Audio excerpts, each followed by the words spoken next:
YSRCP party official పేజీలో వేసిన tweet అండి. జగన్మోహన్ రెడ్డిని ఊరికే బూతులు తిట్టరు. ఇగో ఇలాంటి ట్వీట్లు వేపిస్తాడు, తిరిగి 10 మంది చేతి కాసేస్తాడు. ఒకసారి వీళ్ళు వేసిన ట్వీట్ చూడండి, చదివినిపిస్తా. నిక్కర మంత్రి నారా లోకేష్ను జాకీలు పెట్టి లేపడం కోసం చంద్రబాబు దావోస్ సదస్సును వాడుకుంటున్నారు. దీనికోసం కోట్ల ప్రజాధనం వెచ్చించి పబ్లిసిటీ చేస్తున్నారు. గతంలో ఎన్నోసార్లు తండ్రి కొడుకులు ఈ సదస్సుకు వెళ్ళినా రాష్ట్రానికి పైసా రాలేదు. ఈ ఫోటో చూసారా? నారా లోకేష్ గారి ఫోటో ఎడిట్ చేసి జాకీల పైన నారా లోకేష్ గారిని కూర్చోబెట్టి వాళ్ళ రాసుకొచ్చిన మ్యాటర్ అన్నమాట. దావోస్లో లోకేష్ పబ్లిసిటీ కోసం ప్రజాధనం తగలేసిన చంద్రబాబు పెట్టుబడులు వచ్చింది చించాడు, ఖర్చు మాత్రం బారాడు. గప్పాలు కొట్టే వారిని మాత్రమే దావోస్కు తీసుకెళ్లిన చంద్రబాబు. వెళ్ళిన వాళ్ళు లోకేష్ని పొగిడితే లోకేష్ వాళ్ళ నాన్నపై పొగడతాడు. కోట్లాది రూపాయలు ఖర్చు చేసి నేషనల్ మీడియాలో డప్పు. ఇక్కడికి బాగా గుర్తుపెట్టుకోండి, కోట్లాది రూపాయలను ఖర్చు చేసి నేషనల్ మీడియాలో డప్పు అని చెప్పి రాసుకొచ్చాడు కదా. గతంలో 2022లో జగన్మోహన్ రెడ్డి గారి సతీమణి భారతిరెడ్డి, వాళ్ళతో పాటు మా కోడుగు డామరం, వీళ్ళంతా కూడా దావోస్కి వెళ్ళారు. రాష్ట్రానికి పరిశ్రమలు తీసుకొచ్చేస్తాం, మేము వెళ్ళి లాక్కొచ్చేస్తాం బండి కట్టుకొని చెప్పేసి అని టైమ్స్ ఆఫ్ ఇండియాకి 8 కోట్ల రూపాయలు ఇచ్చారు. అంటే జగన్మోహన్ రెడ్డి అక్కడ చేసే ప్రచారం కావచ్చు, ఇంకోటి కావచ్చు, అది పబ్లిసిటీ చేయడానికి టైమ్స్ ఆఫ్ ఇండియాకి 8 కోట్ల రూపాయలు ఇచ్చారు. మన సాక్షికి 100 కోట్ల రూపాయలు. ప్రత్యేక విమానంలో వెళ్ళారు. మళ్ళీ మొగుడు పిల్లలు ఇద్దరు దావోస్ సదస్సుకి ప్రత్యేక విమానంలో వెళ్ళారు. మొగుడు పిల్లలు ఇద్దరు కలిసి వెళ్ళారు. తీసుకున్న పర్మిషన్ 10 రోజులు.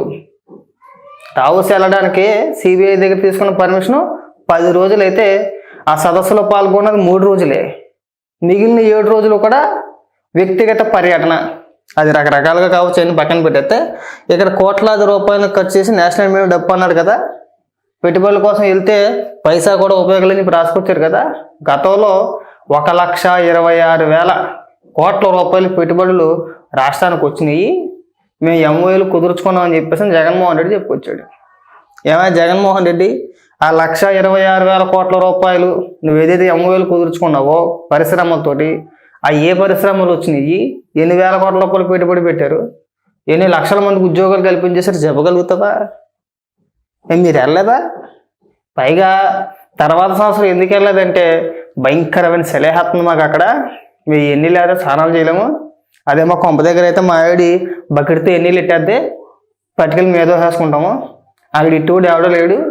ఆ సెల్లో మేము స్నానాలు చేయలేక దావోస్కి వెళ్ళట్లేదని చెప్పుకొచ్చారు. మా గుడివాడ అమర్నాథ్ అదే చెప్పుకొచ్చారు.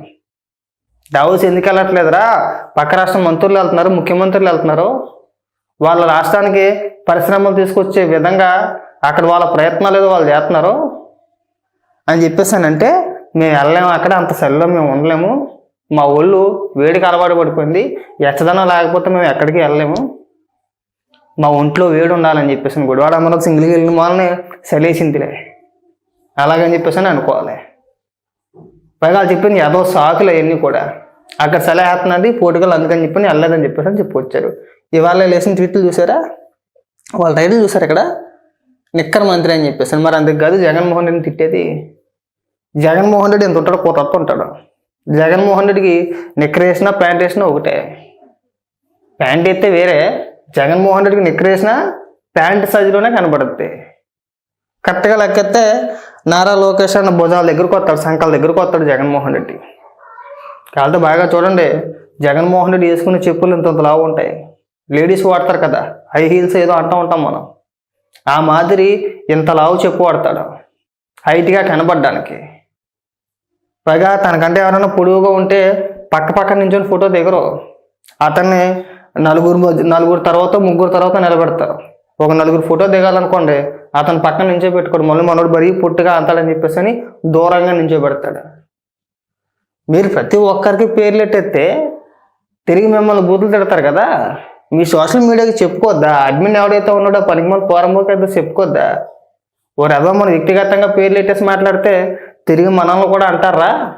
మనమే ఇంత బోరేం కాదు, మనం ఉండేదే మట్టగడిసంత ఇంత ఉంటాం, మనం ఉండేది బొచ్చి ఇంత, గట్టిగా లెక్కైతే కొంత ఉంటాడు, ఇంత ఉంటాడు. ఇలా అందరికీ పేర్లు ఎట్టాడు. నిక్కర మంత్రి జాకీలేసి లేపాలా, ఇటు నారా లోకేష్ గారిని జాకీలేసి లేపాలా. మీలాగా నిశానిగాలనుకుంటున్నారు నారా లోకేష్ ఏమన్నాను? ఏమయ్యా నారా లోకేష్ గారు ఏమన్నా మీకు మళ్ళీ నిశానిగాలనుకుంటున్నారేంటి? ఉన్నతమైన చదువులు చదువుకున్న వ్యక్తి మీరు ఎంత చదివారు మీకేమైనా ఐడియా ఉందా? జగన్మోహన్ రెడ్డి ఎంతవరకు చదివాడు ఎవరికైనా ఐడియా ఉందా? 4 ముక్కలు ఇంగ్లీష్లో ఎవడన్నా మాట్లాడితే సిరియల్ ఎంత క్వశ్చన్ నాకేం అర్థం కాలేదంటాడు. ఆ పొట్టోడు ఎంత ఉంటాడు ఆడి. మీరు ఇక్కడ అందరికీ పేర్లు పెట్టేటోళ్ళే అంటారా? మనం ఒకరిని ఉద్దేశించి రకరకాల పేర్లు పెట్టేసి ఈ విధమైన వ్యాఖ్యలు మన అఫీషియల్ పేజీలో మనం వేసేస్తే తిరిగి మిమ్మల్ని అంటారా లేదా? జగన్మోహన్ రెడ్డి పెద్ద పొడుగున్నట్టు 6 అడుగులు ఆజాన్ బావుడు అయినట్టు అందరికి పేర్లు పెట్టాడే మనం.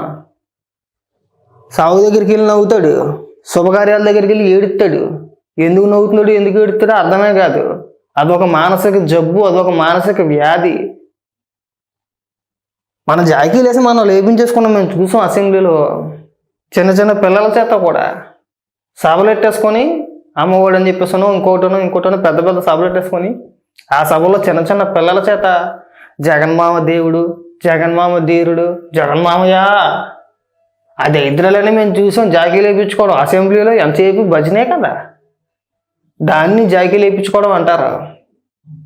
మాట్లాడితే జాకీలు వేయించేసుకుంటాం మేము చూసాం. 5 ఏళ్ళు నువ్వు ముఖ్యమంత్రిగా ఉండగా, జగన్మోహన్ రెడ్డి ముఖ్యమంత్రిగా ఉండగా ఎవడ మాట్లాడినా నీ గురించి ఎవడ మాట్లాడినా వీరుడు ధీరుడు పులివెందులు పులి కడుపునే పుట్టేసాడు.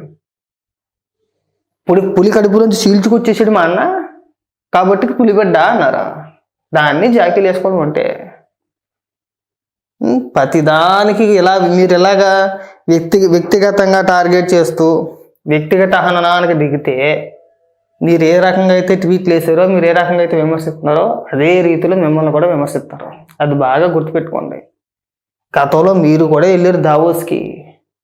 మీరు వెళ్ళారు కదా, మీరు తీసుకొచ్చిన పరిశ్రమలు ఏంటి, ఎక్కడెక్కడ పెట్టారు, ఎంతమందికి ఉపాధి కల్పించారు, అది కూడా చెప్తే బ్రహ్మాండంగా ఉండేదేమో. పెట్టుబడి అసలు రాలేదు అన్నప్పుడు మీ హయాంలో వెళ్ళి వచ్చారు కదా, 1 కాదు 2 కాదు కదా, కొన్ని 100 కోట్ల రూపాయలు తగలేసి ప్రత్యేక విమానంలో పైగా మొగుడు పిల్లలు ఇద్దరు కలిసి వెళ్ళారు కదా, వెళ్ళారా లేదా? మరి దానికి ప్రతిఫలం ఉండాలి కదండి.